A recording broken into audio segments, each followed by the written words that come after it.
Fino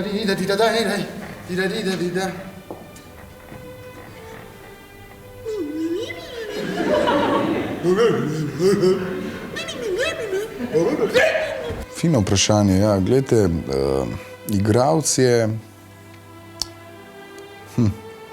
Mededman. Meded. Ja, Jaz sem igral že veliko stvari, ne, kaj ste bili. Od kraljev do služabnikov. Zakaj ste torej ubili ubogoženico, ki ni nič pričakovala? Sekiro. Ljubimcev. Prosti, ampak ne razumem. Varanih, bi rekel, ljudi, moških, možov, kako se reče. Ko boš odšla, so ti ta vrata zavedno zaprta.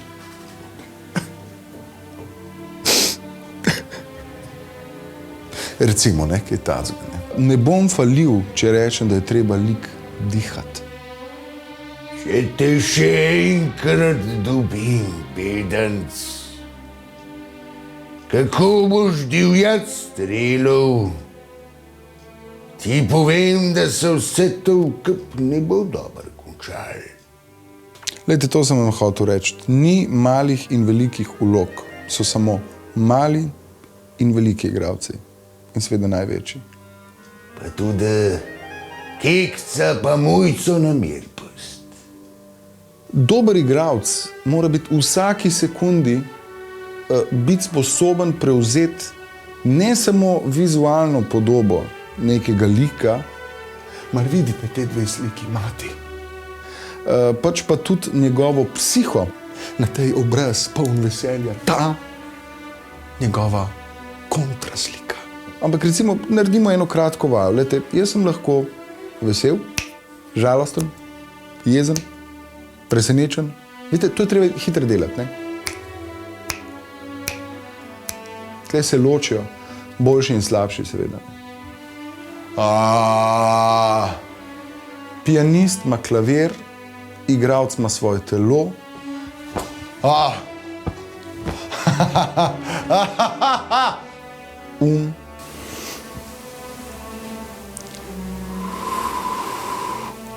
Govor. Ne.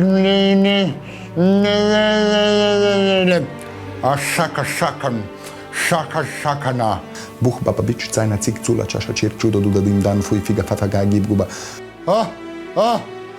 V stožce porožce, stožce košcev čez kurca, košcev čez... Vidite, ne, ker nisem ogret.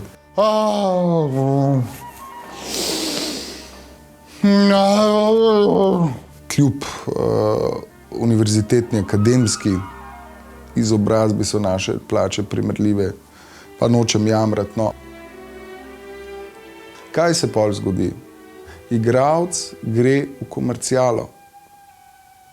Komercialna gledališča, komercialne televizije, neke kvazi zabavne oddaje, to uničuje gledalca, to uničuje talent in poudarjam, raj imam manj, pa mirno spim, kot da bi mogel delati v neki kvazi pop oddaji.